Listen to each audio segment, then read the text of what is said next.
Friends, welcome to Kavithasamayalarai. இன்னைக்கு நம்ம பார்க்க போகிற ஸ்பெஷல் ரெசிபி நல்ல ஒரு சுவையான வெஜ் புலாவ். ஒரு அருமையான சாதம் இது. நல்ல வீக்கெண்ட்ஸ்லேயும் ஸ்பெஷல் அக்கேஷன்ஸ்லேயும் செய்யறதுக்கு ரொம்ப நல்லாயிருக்கும். ரொம்ப ஈஸி அண்ட் சிம்பிளாக இருக்கும். டக்குன்னு ஒரு 10-15 நிமிஷத்தில் நம்ம செஞ்சிடலாம். நல்ல சாதம் உதிரி உதிரியாக குழையாமல் அழகாக பக்குவமாக அந்த காய்கறிகள்லாம் வெந்து நல்ல வாசனையான இந்த வெஜ் புலாவ் கூட நல்ல கொஞ்சம் ஸ்பைசியான வெஜ் நான்வெஜ் கிரேவி எல்லாம் சேர்த்து சாப்பிடும்போது அட்டகாசமாக இருக்குங்க. ஒரு ஃபுல்ஃபில்லான ஒரு மீலாக இருக்கும்.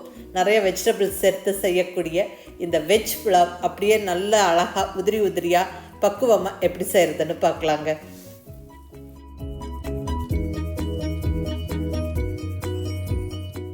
இப்போ இங்கே ஃபஸ்ட்டு ஸ்டெப்பை நம்ம அரிசியை கழுவி ஊற வச்சிடலாங்க.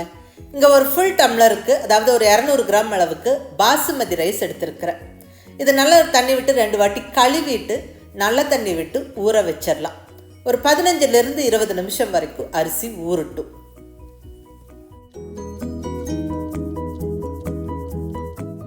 இப்போ அந்த டைம் கேப்பில் காய்கறி எல்லாம் கட் பண்ணியாச்சுங்க. அது என்னென்னு பார்த்துடலாம். நல்ல ஒரு பெரிய சைஸ் உருளைக்கிழங்கு தோல் எடுத்துகிட்டு இந்த மாதிரி சின்ன சின்ன பீசஸாக கட் பண்ணி வச்சுக்கணும். உருளைக்கிழங்கு சமைக்கிற வரைக்கும் கற்காமல் இருக்கிறதுக்கு தண்ணியில் போட்டு வச்சாச்சு. அடுத்ததாக நல்ல ஒரு பெரிய வெங்காயம் சன்னமாக நீளமாக கட் பண்ணி வச்சாச்சு. இப்போ ஸ்பைசஸ் எல்லாம் எடுத்து வச்சாச்சுங்க. அது என்னென்னு பார்த்துடலாம்.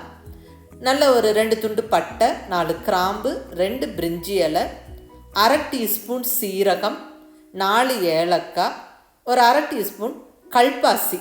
இந்த கல்பாசி சேர்க்கும்போது அந்த நம்மளுடைய வெஜ் புலாவ் நல்ல வாசனையாக நல்ல ஒரு ஃப்ளேவர்ஃபுல்லாக இருக்கும். ஸோ இருந்தால் மிஸ் பண்ணாமல் சேர்த்துக்கங்க. அடுத்ததாக பீன்ஸு நல்ல ஒரு 15 பீன்ஸை 1 இன்ச்சு சைஸுக்கு கட் பண்ணி வச்சுருக்கிறேன். இது ஒரு 100 கிராம் இருக்கும். கூடவே 2 கேரட்டை அதே சைஸுக்கு கட் பண்ணியாச்சு. நல்ல ஃப்ரெஷ்ஷான பட்டாணி எடுத்து வச்சுருக்கிறேன். இது ஒரு 100 கிராம் இருக்குங்க. 3 பச்சை மிளகாய் ஜஸ்ட் இப்படி ஸ்ப்ளிட் பண்ணி வச்சுருக்கிறேன். கூடவே 1 கப்பு ஃப்ரெஷ்ஷான கொத்தமல்லி இலை, கொரியாண்டர் லீவ்ஸ் நல்ல பொடியாக நறுக்கி எடுத்து வச்சாச்சு. ஊறுன ரைஸும் ரெடி.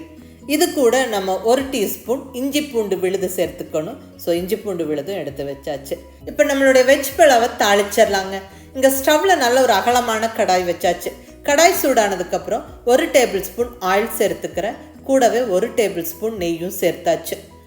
இந்த நெய் நல்லா சூடானதுக்கப்புறம் நம்ம எடுத்து வச்சிருக்கிற ஸ்பைசஸ் எல்லாம் சேர்த்துடலாங்க. அதாவது பட்டை, கிராம்பு, ஏலக்காய், பிரிஞ்சி இலை, கொஞ்சமாக சீரகம், கொஞ்சம் கல்பாசி எல்லாம் சேர்த்தாச்சு. இந்த ஸ்பைசஸ் எல்லாம் நல்லா பொரிஞ்சு வாசனை வரட்டும். இப்போ கட் பண்ணி வச்சுருக்கிற ஒரு பெரிய வெங்காயம் சேர்த்துடலாம். நல்லா சன்னமாக நீளமாக கட் பண்ணணும். ஒரு பெரிய வெங்காயம் சேர்த்து நல்லா வதக்கிடலாங்க. வெங்காயம் நல்லா வதங்கணும்.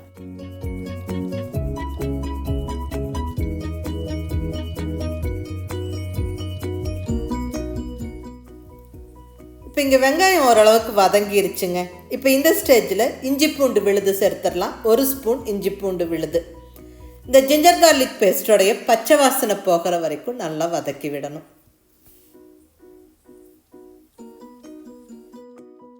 இப்போ இந்த ஸ்டேஜில் நம்ம ஸ்ப்ளிட் பண்ணி ரெடியாக வச்சுருக்கிற 3 பச்சை மிளகாய் சேர்த்துடலாங்க. இந்த ஒயிட் வெஜ் புலாவுக்கு பச்சை மிளகாய் காரம் மட்டும்தான். வேறு எந்த விதமான மிளகாய் பொடி, மசாலா பொடியெல்லாம் சேர்க்க போகிறது இல்லை. இந்த காரமே சரியாக இருக்கும். இப்போ நம்ம கட் பண்ணி ரெடியாக வச்சுருக்கிற வெஜிடபிள்ஸ் எல்லாம் சேர்த்துடலாம். பீன்ஸ், கேரட், பச்சை பட்டாணி சேர்த்தாச்சு. இது ஃப்ரெஷ்ஷான பட்டாணி. கூடவே உருளைக்கிழங்கு. இது கூட நீங்கள் காலிஃப்ளவரும் சேர்த்துக்கலாம், இருந்தால் சேர்த்துக்கங்க. இப்போ இதை நல்லா 1 நிமிஷம் வதக்கி விட்டுறலாங்க. இப்போ காய்கறிகள் எல்லாம் நல்லா 1 நிமிஷம் வதக்கியாச்சு. இப்போ தண்ணி சேர்த்துக்கலாம். 1 டம்ளர் பாசுமதி ரைஸ் ஊற வச்சுருக்கிறோம். 1 டம்ளர் ரைஸுக்கு 2 டம்ளர் தண்ணி. குக்கராக இருந்தால் 1.5 டம்ளர் தண்ணி மட்டுமே விடுங்க. நான் இங்கே ஒரு அடிகனமான அகலமான கடாயில் ரைஸ் வேக வைக்கிறேன். ஸோ 1 டம்ளர் ரைஸுக்கு 2 டம்ளர் தண்ணி. இப்படி ஓப்பன் பாட்டாக இருந்தால், இதுவே குக்கராக இருந்தால் 1 டம்ளர் ரைஸுக்கு 1.5 டம்ளர் தண்ணி போதும். இப்போ இந்த டிஷ்ஷுக்கு தேவையான உப்பு சேர்த்து விட்டுடலாம். நல்லா கலந்து விட்டுட்டு ஒரு மூடி போட்டு மூடி வச்சிடலாம். தண்ணி நல்லா கொதிக்கணும். ஒரு 2-3 நிமிஷத்தில் தண்ணி நல்லா கொதிக்க ஸ்டார்ட் ஆகிடுச்சு. பாருங்கள், தண்ணி நல்லா கொதிக்க ஸ்டார்ட் ஆகிடுச்சு. இப்போ இந்த ஸ்டேஜில் நம்ம கழுவி ஊற வச்சுருக்கிற பாசுமதி ரைஸ் சேர்த்துடலாம். இங்கே 200 கிராம் பாசுமதி ரைஸ் கழுவி ஊற வச்சுருந்தேன். அதுக்கு சேர்த்துக்கிறேன். ரைஸ் சேர்த்துட்டு நல்லா ஒரு வாட்டி கலந்து விட்டுட்டு உப்பெல்லாம் செக் பண்ணிவிடுங்க. உப்பு பத்தாமல் இருந்தால் இந்த ஸ்டேஜில் உப்பு சேர்த்துருங்க. இப்போ நம்ம ரெடியாக வச்சுருக்கிற கொத்தமல்லி இலையை சேர்த்துடலாம். நல்ல ஒரு கப்பளவு கொத்தமல்லி இலை சேர்த்து விட்டுறலாம். நல்ல கமகமான வாசனையாக இருக்கும். அவ்வளோதாங்க, எல்லாமே சேர்த்தாச்சு. நீ நல்லா ஒரு வாட்டி கலந்து விட்டுட்டு நம்ம மூடி போட்டு விட்டுறலாம். ஸ்டவ்வை மீடியம் ஃப்ளேமில் வச்சிடணும். ஒரு 10 நிமிஷம் மீடியம் ஃப்ளேமில் குக் ஆகட்டுங்க. அதுக்கப்புறம் ஒரு 2-3 நிமிஷம் சிம்மில் வச்சுட்டு ஸ்டவ் ஆஃப் பண்ணிவிடுங்க. பர்ஃபெக்டாக ரைஸ் வெந்திருக்கும். இப்போ ஓப்பன் பண்ணலாம். நல்ல கமகமான வாசனையோட பர்ஃபெக்டாக ரைஸ் வெந்திருக்கு பாருங்கள். கீழே அடி பிடிக்கல, அழகாக ரைஸ் நல்லா வெந்திருக்கு. சாதம் நல்லா உதிரி உதிரியாக இருக்குது. காய்கறிகளும் நல்ல பக்குவமாக வெந்திருக்கு. அவ்வளோதாங்க, அருமையான வெஜ் புலாவ் ஜம்முன்னு ரெடி ஆகிடுச்சு. இது ரொம்ப ஒரு சிம்பிள் ஈஸி ரெசிபி. இது டக்குன்னு செஞ்சிடலாம். வீக்கெண்ட்ஸ்லேயும் ஸ்பெஷல் அக்கேஷன்ஸ்லேயும் செய்யறதுக்கு ஒரு அருமையான ரைஸ் டிஷ் இது. இது கூட நல்ல ஒரு ஸ்பைசியான வெஜ் நான்வெஜ் கிரேவி எல்லாம் சேர்த்து பரிமாறும்போது ரொம்ப நல்லா டேஸ்ட்டாக இருக்கும். கவிதா சமையலறை சேனலில் நிறைய வெஜ் கிரேவி நான்வெஜ் கிரேவிஸ் எல்லாம் அப்லோட் பண்ணியிருக்கிறேன். இதுக்கு மஷ்ரூம் கிரேவி நல்லாயிருக்கும் வெஜ்ஜாக இருந்தால். நான்வெஜ்ஜாக இருந்தால் சிக்கன் மட்டன் கிரேவி ரொம்ப அட்டகாசமாக இருக்குங்க.